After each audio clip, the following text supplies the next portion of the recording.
siempre ha sido la lucha por los derechos de los inmigrantes, por los derechos civiles, los derechos fundamentales de la gente, que simple y sencillamente busca salir adelante en otra patria para sacar adelante a su familia, mientras ellos trabajan, le echan ganas y son siempre miembros muy activos de sus comunidades en ese éxito que enfrentan las naciones en estas circunstancias completamente propositivas.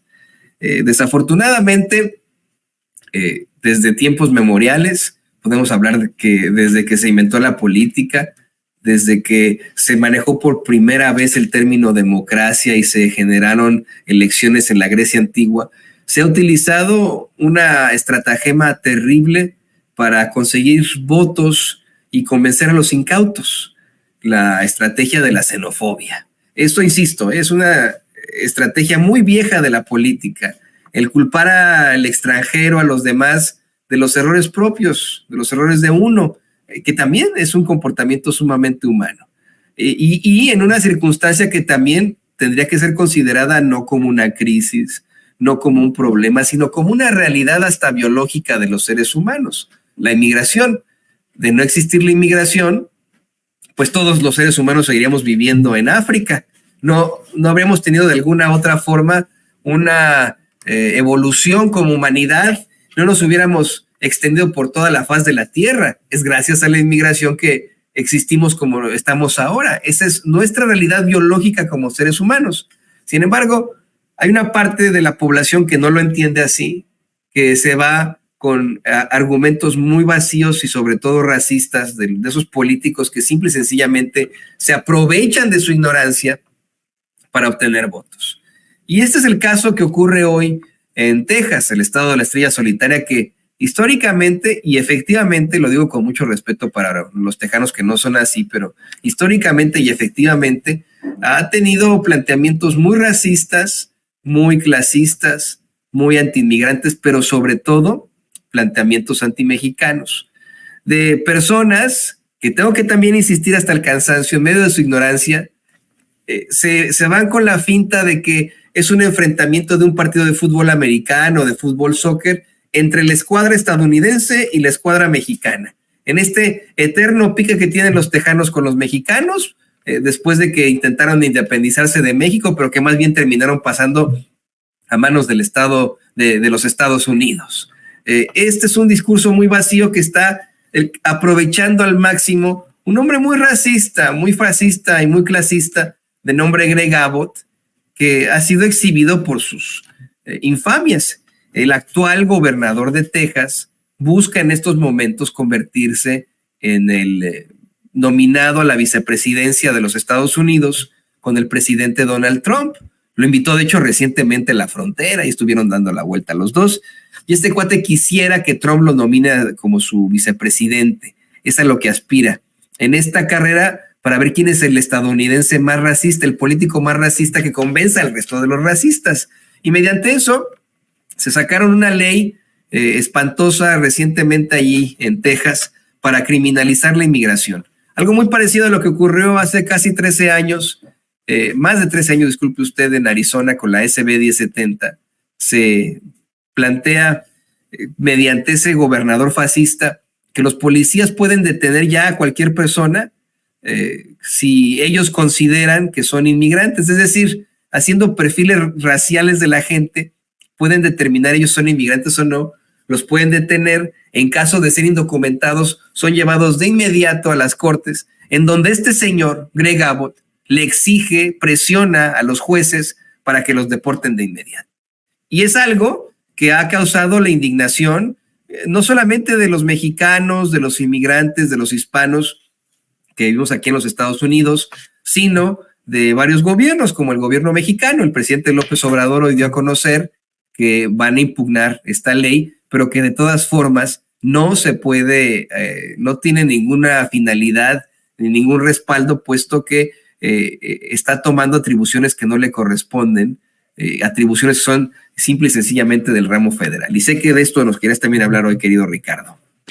Sí, yo quiero hablar sobre este tema, querido Toño, porque estoy contigo en todo momento, no solamente en los temas intelectuales, no solamente en los temas sociales, sino en los temas ya puramente familiares. Yo debo decir y confesar aquí que tengo una gran amalgama de culturas que me acompañan. Es decir, yo tengo un abuelo que es inmigrante de la Guerra Civil Española, que se tuvo que cambiar el apellido, que se tuvo que poner Sevilla porque vivía en la provincia de Sevilla, porque simple y llanamente Francisco Franco los estaba asesinando. Entonces tuvo que venir aquí, inmigrante de esa guerra civil, cambiarse el apellido, instalarse en la Villa Rica de la Veracruz, cuando el gobierno de Lázaro Cárdenas abrió las puertas precisamente a estos migrantes españoles. Aquí se asentaron, y eso por un lado, por parte paterno, pero por parte materna, tengo un abuelo que es un indígena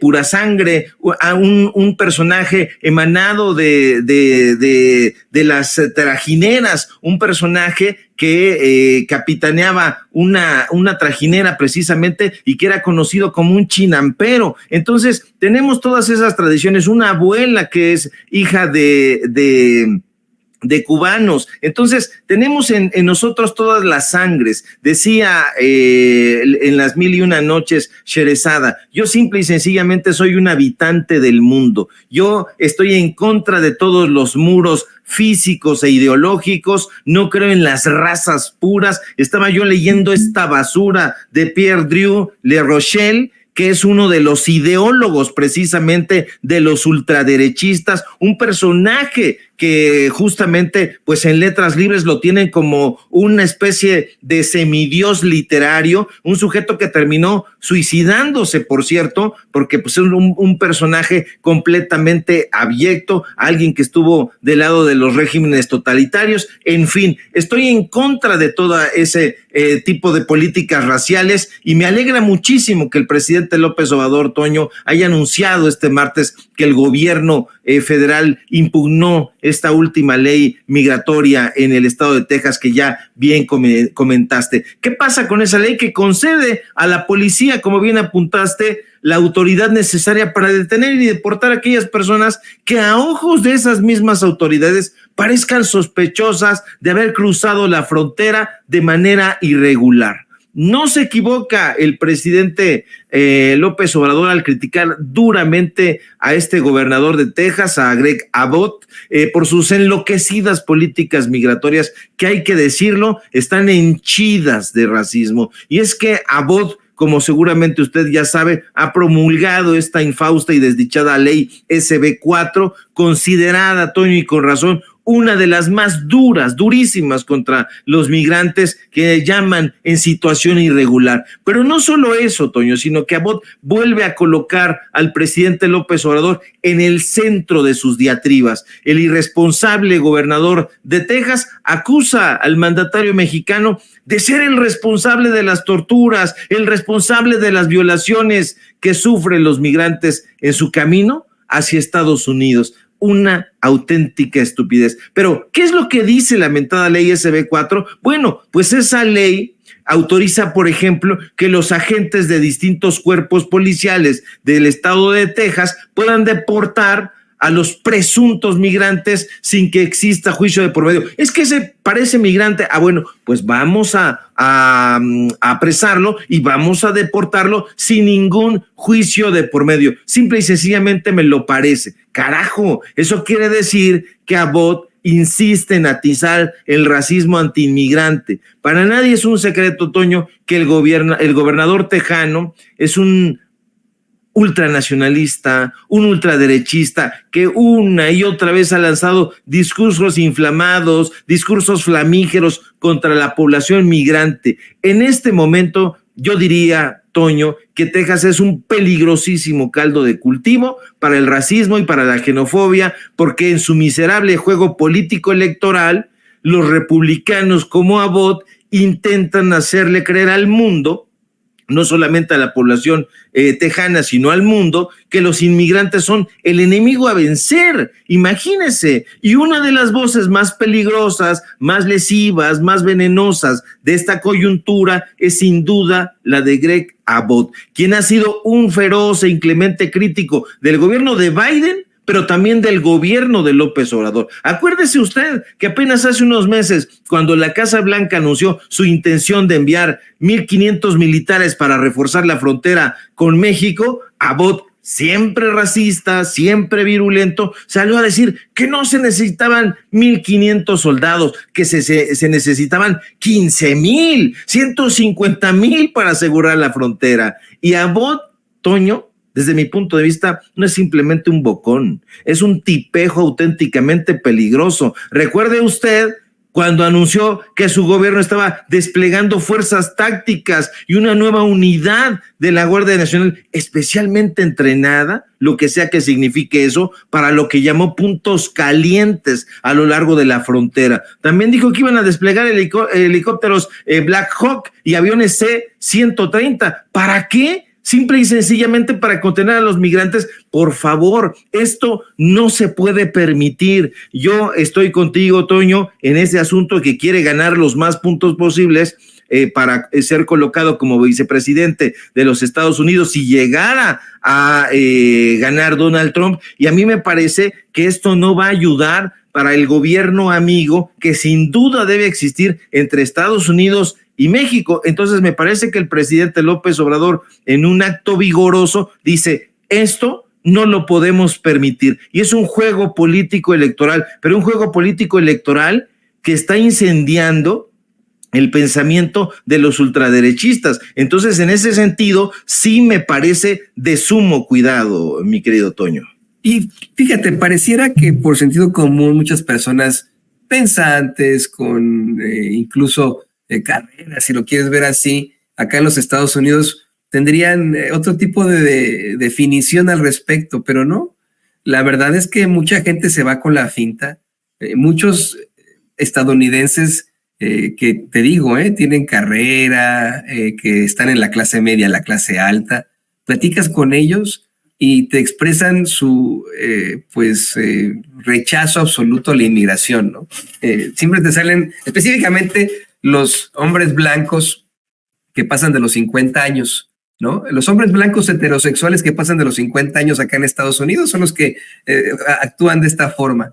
Te expresan un rechazo absoluto a la inmigración y te salen con eso de que pues sus familias, sus ancestros llegaron con todas las de la ley acá a Estados Unidos, que hicieron las cosas bien. Ese es el argumento que dan. Hicimos las cosas bien al llegar acá, que era nada más llegar en el barco, bajarse del barco y pues meterse a Estados Unidos, ¿no? Si le pasa a usted, señor Blanco, sin tomar en consideración que en este país muchas veces se restringió el paso de personas de origen asiático, de origen africano, ni se diga de los mexicanos. Nosotros los mexicanos hemos incluso sido perseguidos aquí en Estados Unidos. Durante mucho tiempo hubo incluso pues políticas de eugenesia con las que se esterilizaba a la población mexicana. La abuelita de Vicente Serrano fue víctima de una deportación masiva de mexicanos que habían nacido aquí en Estados Unidos, pero que por cuestiones racistas los sacaron de California.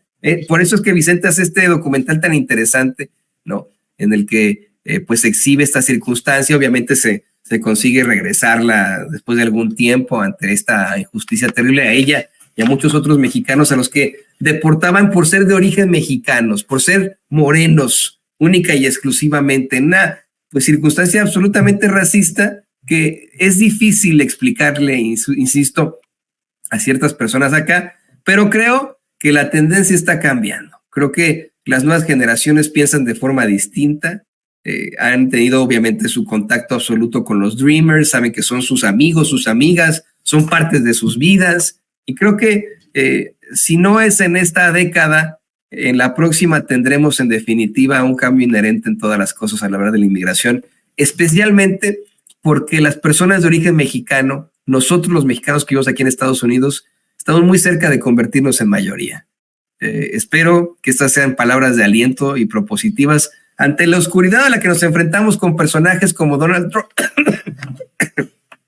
los 14 de la temporada, como Donald Trump y como Greg Abbott o como Ron DeSantis, ¿no? Que se aprovechan de este tipo de conceptos para convencer a los ignorantes. Y querido Ricardo, pues no me queda más que abrazarte, mandarte todo mi cariño, agradecerte por esta muy interesante conversación que hemos tenido y también pedirte que por favor nos compartas tus redes sociales para que la gente se ponga en contacto contigo. Al contrario, mi querido Toño, siempre un gusto y un placer compartir los micrófonos de este medio independiente, auténticamente independiente. Y síganme, por favor, en mis redes sociales, en X, @SevillaCrítico, en Facebook, Ricardo Sevilla, así nada más, donde vamos a seguir exhibiendo estos montajes de los periodistas chayoteados y corporativos que cobran por paquete para que le vaya bien a tal o cual gobierno. Pregúntenle, por favor, ahí al gobernador ausente de Guanajuato cuánto dinero ha pagado en chayote. Pregúntenle a Cabeza de Vaca cuánto pagó en chayote y ahí se van a dar cuentas. Síganme en mis redes sociales y síganme por favor en Los Datos Duros. Hoy tenemos informativo en punto de las 8:30. Síganme por favor en Paralelo 24 y desde luego aquí en La Familia Sin Censura. Te mando un fuerte abrazo, mi querido Toño, también a Vicente, al público memorioso, y estamos pendientes a la información.